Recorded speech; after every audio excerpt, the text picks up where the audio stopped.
Iya, kenapa ya akhir-akhir ini turun hujan deras sehingga membuat saya tidak bisa tidur. Airnya masuk tanpa izin, membawa lumpur dan rasa takut. Bu Siti, sebenarnya hujan akan selalu turun. Tapi apa yang berubah di sekitar rumahmu? Sungai menjadi semakin sempit, penuh sampah. Kami hidup berdampingan dengan banjir.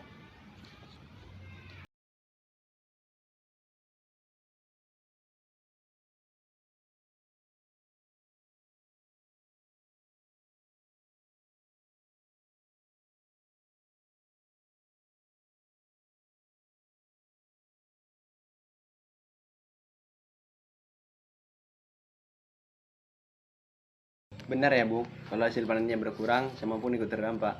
Saya pedagang kecil, Pak. Sekali banjir, lapak rusak, modal juga habis. Kita tidak pernah merusak alam, tapi kita yang selalu paling dulu merasakan dampaknya. Ternyata banjir bukan cuma soal ekonomi. Bagaimana pendapatmu, Dio? Iya Bu, saya tahu. Sekolah sering diliburkan, buku basah, dan pelajaran juga banyak yang tertinggal. Kalau begini terus, masa depan bisa ikut terpendam. Naif, kira-kira kamu takut hujan nggak? Iya kak, saya takut hujan. Jika hujan besar datang, air masuk ke dalam rumah. Aku cuma mau rumahku aman. Pak Rahmat, banjir ini bukan takdir. Ini adalah peringatan karena kita selalu mengabaikan lingkungan. Saya akui, pencegahan kurang maksimal. Kami butuh dukungan masyarakat untuk berubah. Baiklah, untuk mendapatkan solusi, bagaimana jika kita mengajak warga untuk berdiskusi? Rati, apa harapanmu untuk desa ini? Kami ingin hidup tanpa takut banjir, Pak. Kami akan hidup dengan keputusan yang Bapak ambil hari ini. Dan saya setuju dengan pendapat Maya.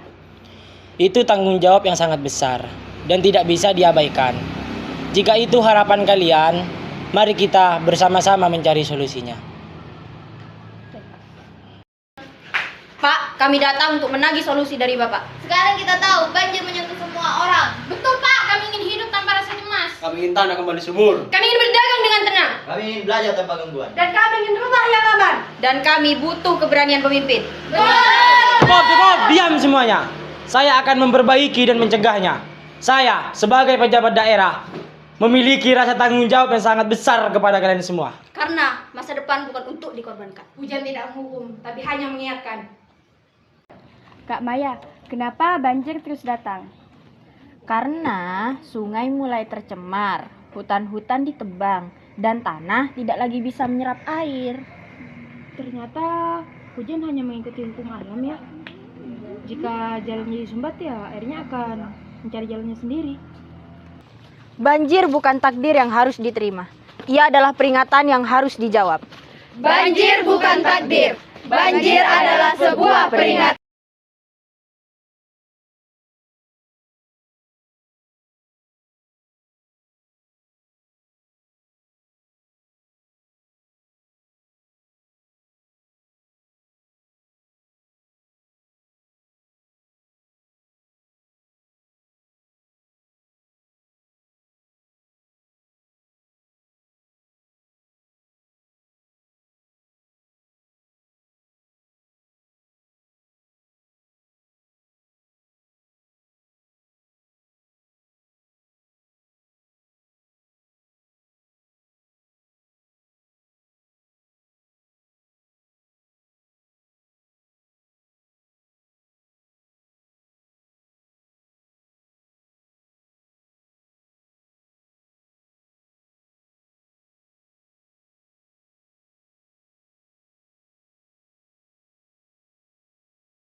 Kak Maya, kenapa banjir terus datang? Karena sungai mulai tercemar, hutan-hutan ditebang, dan tanah tidak lagi bisa menyerap air. Ternyata hujan hanya mengikuti hukum alam ya. Jika jalannya disumbat ya airnya akan mencari jalannya sendiri. Banjir bukan takdir yang harus diterima. Ia adalah peringatan yang harus dijawab. Banjir bukan takdir. Banjir adalah sebuah peringatan.